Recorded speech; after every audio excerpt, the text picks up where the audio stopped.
Okay guys, it's me Imad from Nelson Darwin Plant Yard YouTube channel. So today you can see that I have chlorophytum comosum, that is commonly called as the spider plant. So this is my 25 years old plant, although it is like potted in a very small pot, so that is why it is some bit root bounded, so that is why its size is not as much as it must be.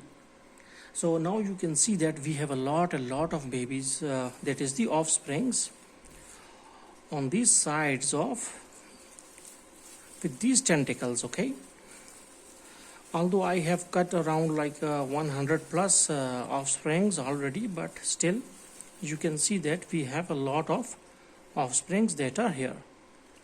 So how you can cut them out? First you have to take your pruner, and we will count that how much offsprings we have with one plant. So first you have to do the sanitization of this pruner. Why it is so? Because there may be some sort of infestation or some fungal spores on this pruner, because pruner used to work on already different sort of plants, so they might have some sort of infection.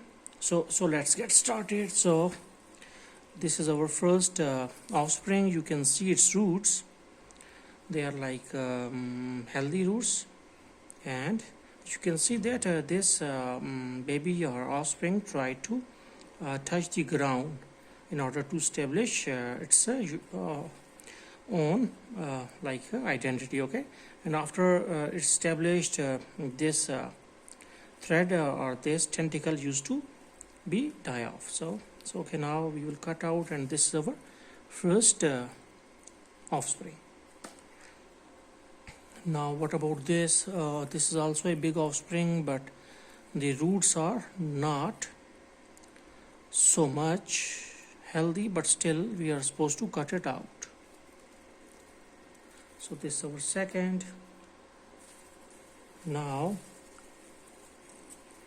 what about this one? This one is also not so much having not so much healthy root, but still we will cut it out. So it is third. And this one, although these are small, but they have very good roots. Okay, you can see that they have very healthy roots. So this one is our fourth one. This one is also having a lot of good roots. This one is our fifth one, and then this one is our sixth one. Okay, wait, there is some problem in cutting. Okay, sixth one, and that one is also having a lot of good roots. Okay, you can see it.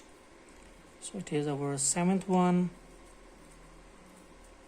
Okay, and this one is our eighth one. This one is having very good roots. When we will just if the roots are not so much healthy, still we can place it in the water, and then you will see its roots are very well. Okay, then okay, so it is eighth. Okay, so it is our ninth one. It is also having a lot of good roots, so it is ninth one. And this one is our 10th one. Again we will count if there is any sort of mistake. So it's 10th one, and this one is not having any roots, so we are not going to cut it out. So this one and this one. So this one is having roots, so it is 11th one, and it is 12th one. So 12th. And yeah, this one, they are two. Okay, so 13 and 14. So okay, now we will cut it out like this. 14, and we will search. Okay, this one is also okay, so it is 15. You can see its roots. And this one is also having one root, so it's 17. So we will search for more if we have. Okay, now there is one more, so it is around like 17. So hopefully you can see that now we will place all these spider plant offsprings in water, and then you will see that their roots will be healthy in some days. So okay, now let's place them in water.